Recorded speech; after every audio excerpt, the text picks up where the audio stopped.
G'day Forex King members. Today we have a very important market update. As you all know, there's a lot going on in the global economy right now and also on a social side with the coronavirus.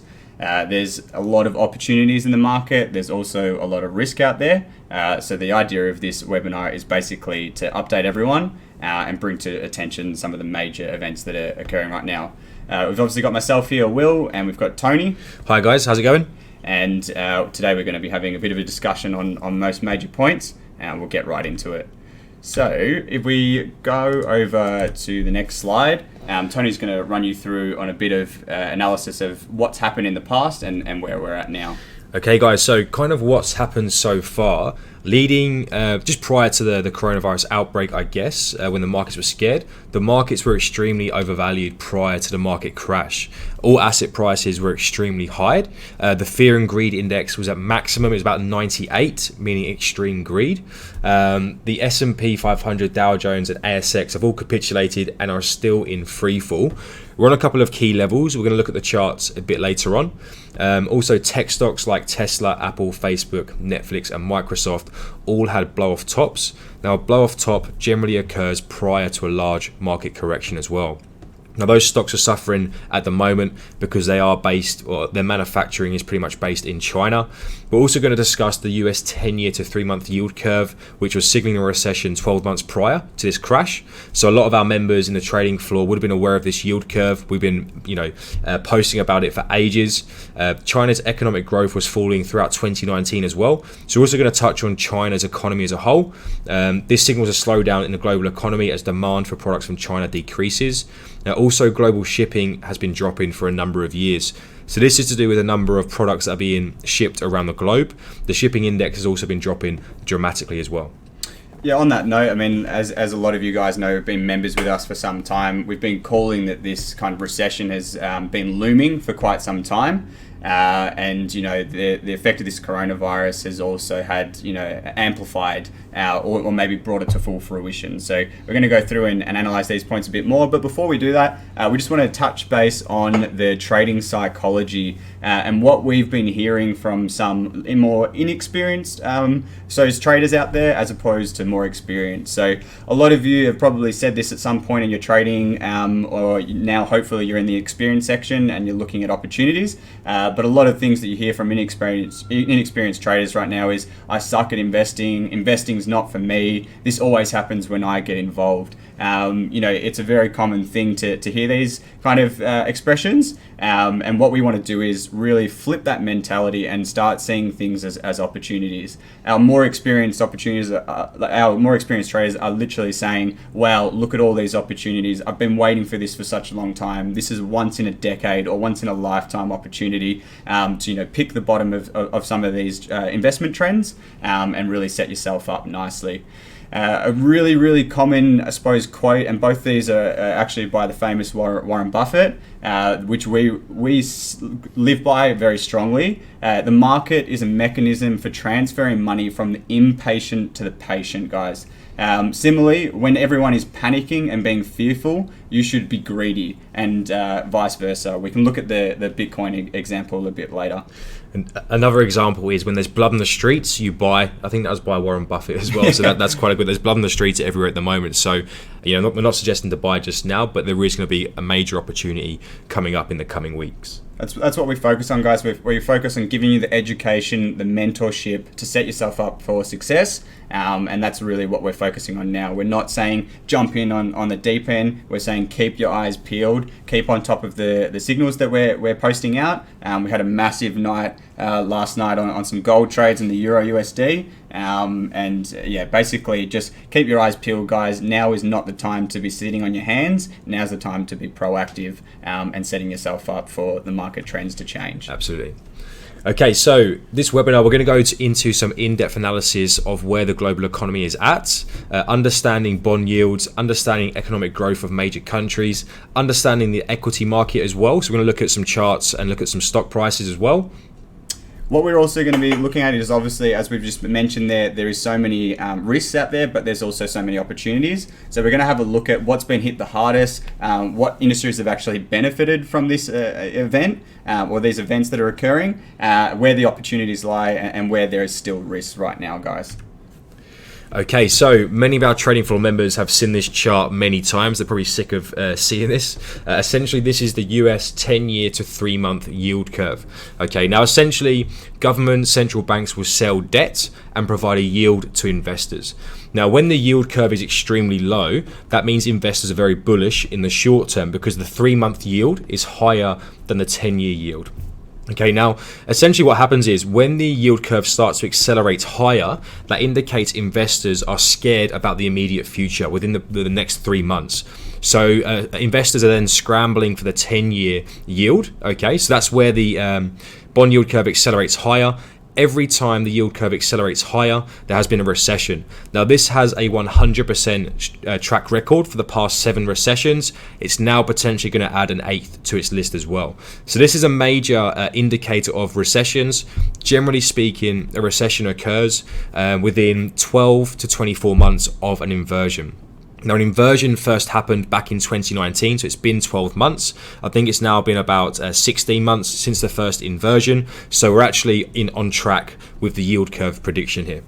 Yeah, as Tony said, it's a really, really great indicator. We've received a ridiculous amount of messages over this period saying, I know Tony sent out an email around February, basically, indicating that this is coming up and to prepare for it. No, he doesn't have, a crystal ball that's going to, predict what's going to happen in the next 2 months. It's just looking at really basic indicators like this that have such a good success rate. So keep on top of this one, guys. It's all playing out, and it's about obviously preparing yourself for what's coming up next. So let's look into China now, Tony. Okay, so we've been following this for a while. So this is where I kind of am in the belief that the coronavirus hasn't caused the recession, but it's been the catalyst of a recession because the fundamentals behind the scenes also do not support the high asset prices before the crash. Now, China's GDP, which is the annual growth rate, has actually been declining since July 2018. Okay, now GDP is the price of goods that they produce in their economy.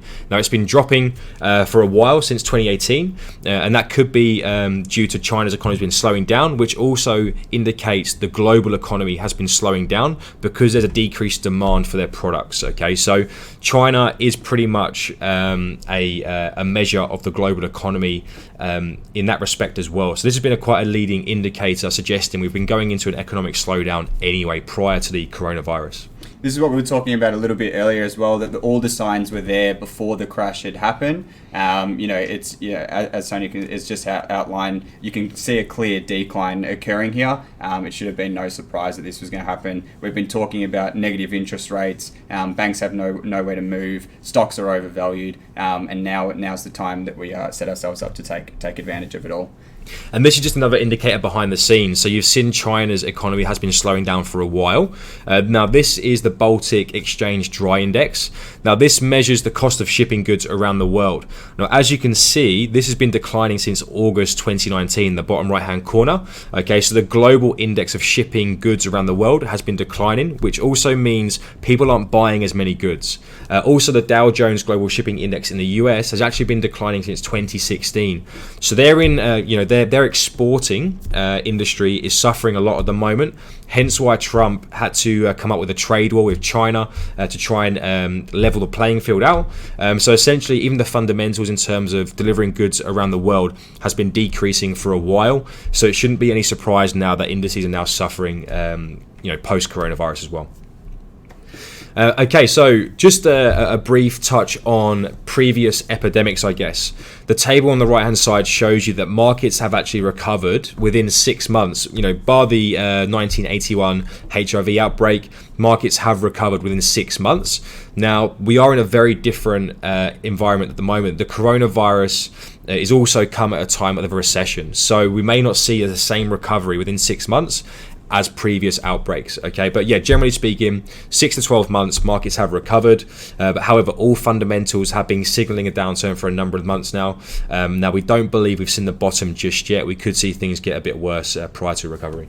Yeah, on that note as well, like, I mean, no one is, we're not saying don't be careful of the coronavirus. We're not saying it's not very serious. It absolutely is. You need to take preventative measures, wash your hands, everything like that, hygiene, keep everything up. But at the same time, people do tend to be irrational and overreact, feeling like doomsday is coming on. And things are kind of forgotten within 5-6 months time, then everything starts to recover. So although absolutely guys, it is a very, very serious thing, we are coming into a pandemic, but at the same time we are expecting 12 months, things aren't going to be as bad as what people probably are expecting. To give a real live example of that, from the mining store side, another business that we run, we are obviously buying a lot of goods from China. When the virus first hit, it was like things were going crazy. They weren't working, they weren't going into work, they were expecting no manufacturing to be occurring for 6-9 months. Everyone was kind of freaking out. The last time I spoke to our suppliers, they sounded completely relaxed. It's just another flu to them. They've been through the first, second wave. Now they're just in, I suppose, recovery mode. But again, not to say that things are not serious, they absolutely are. People just tend to overreact a bit. Okay, so this is just an update. This was yesterday's figures, actually. So we're actually above 200,000. What we want to touch on is a few things. In Italy, their death rate is actually a lot higher than China. So that's quite concerning. China have been known to dumbing down their figures. So that's quite alarming. Italy's, unfortunately, is at 2,500. I think today will be slightly higher than that now. But the number of cases in Europe is rapidly increasing at a similar speed to China's outbreak as well, guys. So that's kind of where China has now reached 80,000. They haven't really increased for a while now, so they've kind of plateaued. So now we're going to see an outbreak across Italy, possibly the United States, United Kingdom, and also Australia. Generally, if we go to the next slide, sorry, Will. If you can see here, this is kind of the growth curve or the infection curve, I guess, of total cases. You can see China has now plateaued at 80,000. Whether their figures are actually correct or not, that's one for that's a good question. However, if you look at China's cases, it went from 500 to 80,000 in roughly 30 days. And it rapidly increases from the 40,000 area. Italy has gone from 500 to 31,000 in 21 days. I believe it's about 35,000 now in 22 days. And they're following a similar growth curve to China as well. Also, Spain, France, Germany, and the US are following in a similar fashion. So actually, in the short term, in the immediate term of the next month or so, we could see things get worse as more countries go into quarantine. However, China is pretty much back to working full capacity now at the moment. So within a couple of months, 1 to 2 months, we may see a slight recovery in the markets when people start going back to work as well. Exactly right. Just to reiterate that fact, it is very serious. But if we look at kind of China as an example, they are kind of going back to work. They've had that first, second wave. We expect that to happen in the US, in Australia. But at the same time, looking 6 to 8 to 12 months ahead, things are going to look better than probably what people are thinking right now. Now, we're also going to touch on a few more things. So the US general election, that has kind of been in the background of the news. Previously in the stock market, there was a bit of a dip early a couple of weeks ago when Bernie Sanders became a front runner in the Democratic polls. Bernie Sanders is very much anti-Wall Street. So there was a short-term dip when he became the front runner. However, Joe Biden has now become the leader, or he's now a front runner, I guess. So the stock market actually prefers someone like Joe Biden. He's very much kind of centralist, I guess. He's not against the Wall Street like Bernie Sanders. Will's also going to touch a bit on Bitcoin halvening. So yeah, I mean, like Bitcoin halvening is something that for anyone that's familiar with the cryptocurrency industry, or particularly the mining industry within cryptocurrency, it's been a massive event that's been at the forefront of all news sites related to crypto. And basically what it is, it's the reward coming from miners is going to halve. Currently we're getting about 12.5 Bitcoin every block that's been mined, and that's going to cut in half soon. So what you would expect from that is, the supply that's being injected into the economy is obviously going to reduce, and we usually get a price increase. Now, again, we're in a very different scenario right now when we're in a recession. We've got the coronavirus coming on, so it's unknown, exactly what the full effect of that's going to be. It's an event still to be aware of, though. On the Bitcoin side, obviously we've seen Bitcoin drop as much, if not more, than the Dow Jones. There's nothing really fundamentally wrong with the Bitcoin technology, but obviously it's only really been around for say 10 years now, or a little bit more. People had to they're even cutting out of gold, they're cutting out of everywhere to fund their margin positions, or whether it be their home loans or whatever it is. So when markets do have a big downturn, or assets within markets have a big downturn, we do usually see a bounce back quite quickly as well. And we are going to be keeping everyone up to date. We're very excited that our traders can actually trade Bitcoin on our new preferred broker at Synergy. So basically, guys, just be aware that there are always opportunities in these times. We should be sending out some trade signals for Bitcoin. Small position sizes, of course, it's a very volatile asset. But yeah, great opportunities coming up in that regard too. I guess it's just supply and demand. Really, it's going to be decreased supply but increased demand. So with the Bitcoin halving coming up, that is pretty exciting. Exactly right. Also, going to touch on interest rates. So there's been some massive swings on currency exchange rates. Everyone has been doing emergency rate cuts. Now, when everyone is doing emergency rate cuts at the same time, it makes it hard to trade in the currency market. However, at this time, there's been a rush for the US dollar, even though they did an emergency rate cut. US dollar is seen as a safe haven currency. So the US dollar has been dominating against commodity related currencies like the Aussie dollar, the New Zealand dollar, and the Canadian dollar as well. We're going to touch on the Aussie dollar in a second as well in the charts. Now, something behind the scenes that people aren't aware of is the tensions in the Middle East. The US, Iraq, and Iran are at heads again. If you actually do a bit of research yourself, you'll see there's been a lot of conflict going on in the Middle East. Now, Trump probably doesn't want this coming into the media. So the media kind of are focusing on the coronavirus leading into Trump's general election. However, behind the scenes, there is obviously this almost war, I guess, going on in the Middle East. Trump doesn't want this in the media because the Americans, sort of people now, are against kind of war and conflict. They've been in conflict in the Middle East for a long time now, so they are kind of against conflict. So that is something to keep in mind, and that will impact the prices of oil dramatically if that does kind of kick off a bit more, I guess. Definitely. I mean, the guys in the trading floor service are absolutely licking their lips. This is like a once in, we would say, a lifetime opportunity coming up. Definitely check out the trading analysis in there, guys. We're very, very, very excited about this trade, and so are our members.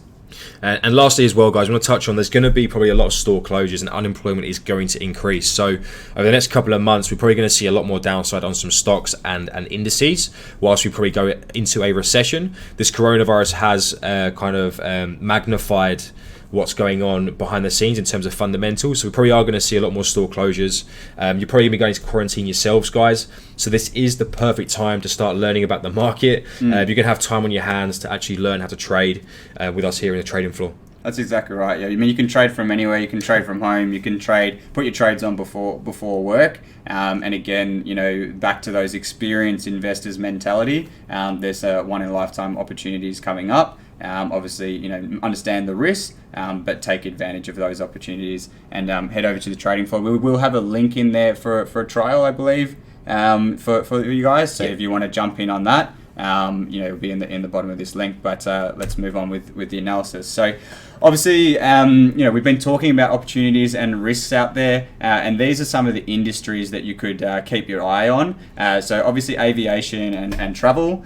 We've got companies like Qantas, Webjet, and Flight Centre. So this is a really interesting area. Obviously, you got Scott Morrison coming out yesterday with a pretty scary, serious tone going, do not go overseas. That's a huge impact for those flight companies, guys. Qantas, in particular, they even started reimbursing people for flights. This is very damaging. We've seen Qantas's price, go from, I think it's about $7 before the recession all the way down $3 or something last time I checked. But there's opportunities there as well. I feel like, Qantas is one of those, I suppose, one of the things that Australia is patriotic about, our airline service. And the government is probably not going to let them kind of collapse. It's quite a symbolic thing for Australia. So I would honestly say that that you should be watching Qantas. It might not be right now that you're picking some of those stocks up, but a little bit down the track.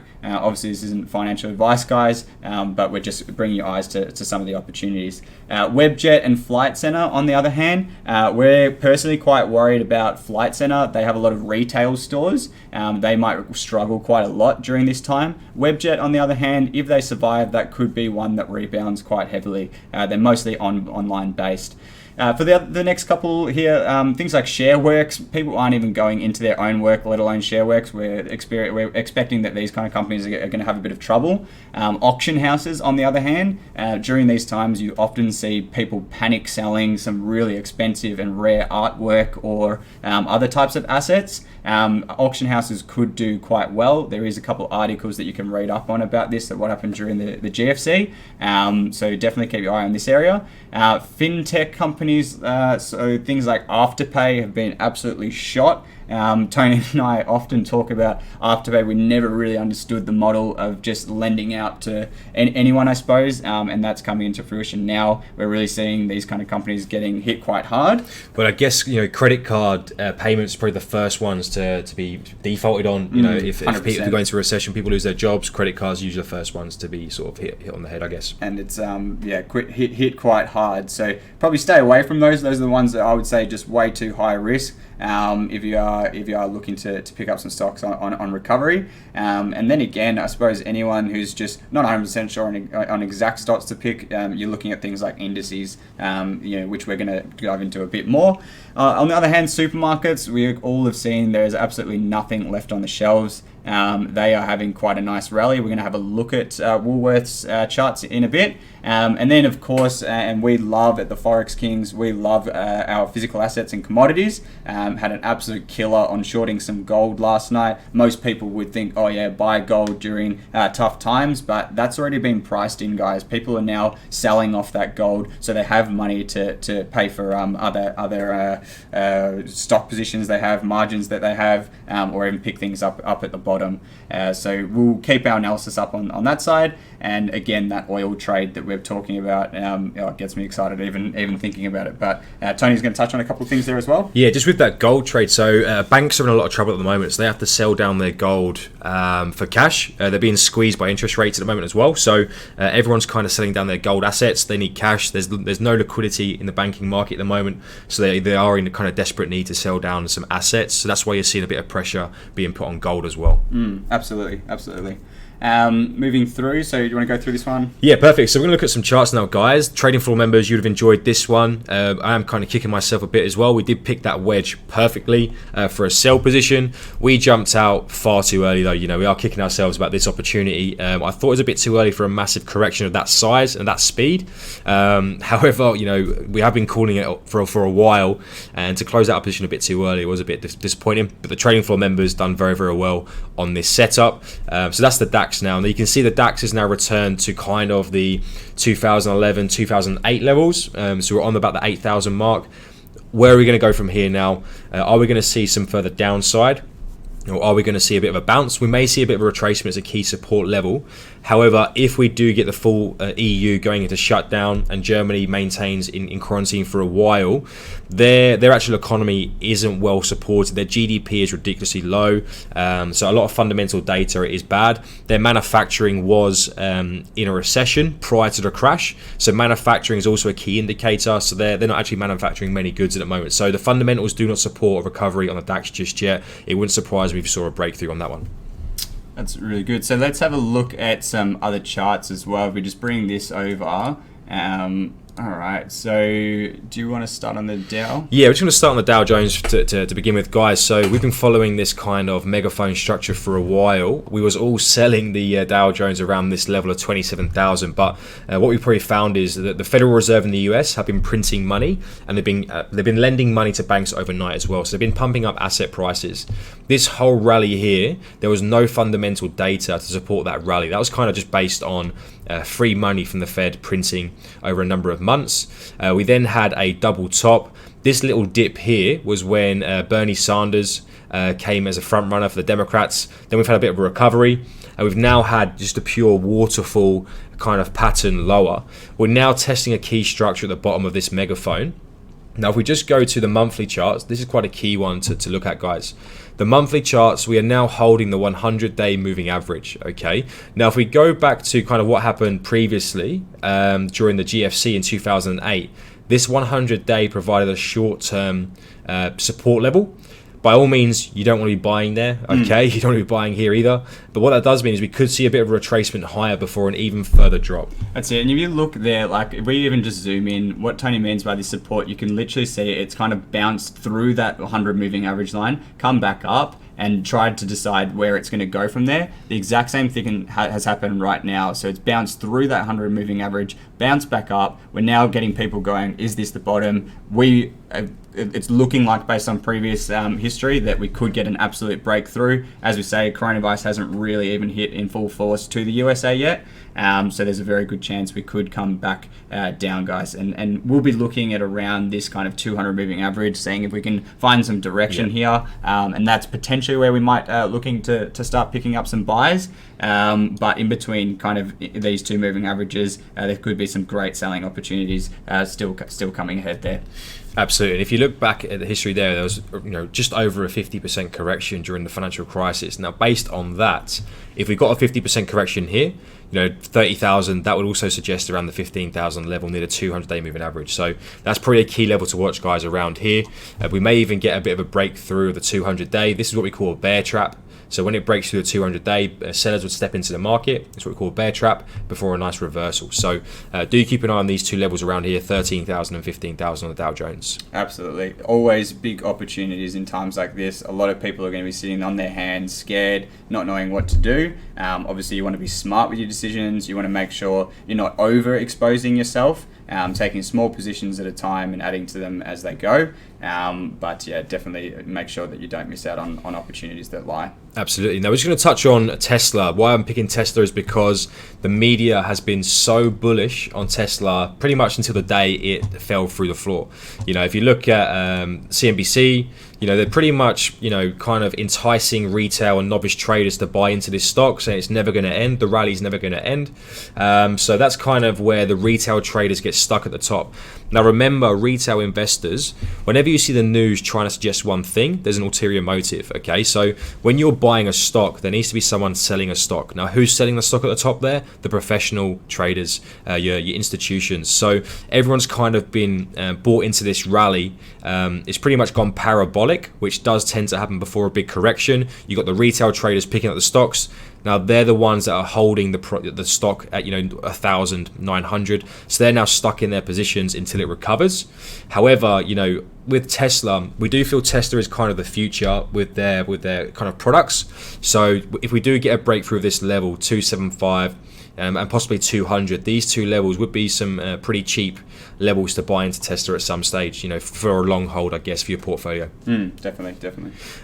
Just going to touch on Bitcoin. I think Will might want to just explain Bitcoin a bit more here, I guess. Yeah, so now we've got the chart up. This is that massive sell-off that we're talking about. Pre to this sell-off, we obviously saw we were in a really nice rally here. Very experienced traders were kicking themselves going, I wish Bitcoin would come back down to, the 5,000 level or even the 6,000. Some were even hoping for it to come 7,000 to pick some back up. And everyone kind of forgets that as soon as you see these big sell-offs. Everyone starts going back to that, is this technology real? Is it going to last? The exact same thing we saw in 2017. But as always, things always recover. From my knowledge, there's nothing fundamentally wrong with Bitcoin, its blockchain, the technology behind it. It's simply just people need money to fund other things right now. And I am expecting a bit of a bounce. Now, again, is the time right now? I don't think so. I honestly think that we could see a little bit more on the low side. Anything below 4,500 and between 4,500 and 3,100, I am going to be looking to enter back in. I sold a lot of my portfolio of Bitcoin around the 700-800 mark as we started seeing this big big red candle, closed off. I was very happy about it. Been doing a fair few swing trades between this 5,500. Managed to pick a little bit up around the 4,500 earlier this week. Might have been on the weekend, and sold it back at around the 5,100 mark. So there's plenty of opportunities there, guys. Volatility sometimes is your best friend in trading, can be your worst enemy, but yeah, there's definitely opportunities. And if we zoom in further, which we will be doing through our analysis through the trading floor, then you'll definitely be seeing some good entries coming up. And I guess that's saying when there's blood on the streets, you buy. So everyone's very kind of nervous about Bitcoin at the moment. However, we do feel crypto is the future. You know, everyone is sick of the financial system at the moment. You know, we keep needing bailouts and whatnot as well. So, you know, blockchain is the future, I guess. So these levels here is kind of cheap, very, very cheap levels to buy into, I guess. And always, you know, never enter in. Like it depends. If you're doing CFD trading, it's a bit different. But if you're just picking it up to hold it, you know, on a Trezor or a Ledger wallet or something like that, then, you know, never enter in your 100%. Buy 25% of what you're willing to buy, and then if it does pull back, you can enter in again. If it goes up, then happy days. You know, you made some profit there anyway. But always keep it within your means. Perfect. Now, just while we're here, we want to look at the Aussie dollar. Okay, so everyone's kind of worried about where the Aussie dollar is going to go. The Aussie dollar has been hit the hardest, and as you can see, if we go to the weekly charts and zoom out, it does appear as though the Aussie against the Japanese yen is probably going to go to 2008, 2007 levels. Okay, so you can see here during the last financial crisis, 2008, AUDJPY was down at 56. Against the yen, and also again in 2000 down at the 56 level as well. So these levels down here could be a good opportunity to start accumulating some AUDJPY. Yes, it may break through, but if you use low leverage and wide stops, that'll be a really good entry for a swing trade during the recovery of the Aussie dollar, okay? Because the markets will recover at some stage. Yeah, this is one of those trades. I mean, yen's always seen as a bit of a safe haven. Yep. And this is one of those trades that, you know, just to hone in on that again, you know, you're looking at going, you know, smaller position size. If you're usually trading with, say, a one lot, 100,000 position, you could even go for a 10,000 position. It's really up to yourself. But these are the ones that you're looking to hold for a long time, all the way back up. We actually had a really cool story. One of our traders that came across to us recently, they recently put in, I think it was 15 grand into a trading account, and they put on one trade. And then, you know, looked back in 3 months' time for that particular trade, and he was up about 25,000. So just a set and a forget type trade. Obviously doing other trades on another account that he was running, but just for that one particular account, just put on a one trade and, you know, took his hands away from it, waited for the full effect of it, and was rewarded quite healthily there. Absolutely, guys. So this is when we're saying when there's opportunities in the market, this is potentially a big opportunity as well. Okay, so if you look at the market going from 55, you know, both times they've at least gone back up to kind of 84. That's a huge gain. That's thousands of pips there, guys. So a massive opportunity there. Absolutely. Keep on touch with the trading floor. We've had a lot of new members coming up. You know, it's very exciting. A lot of people are really excited to take advantage of these opportunities. We're going to be keeping a lot of educational content coming up. If you haven't already watched the educational content, make sure that you do watch that and you set yourself up in the best possible position, and enjoy the signals that come out. That's pretty much everything for this episode. Yep. And yeah, thanks for tuning in, guys, and wait for further updates. Thanks for listening, guys.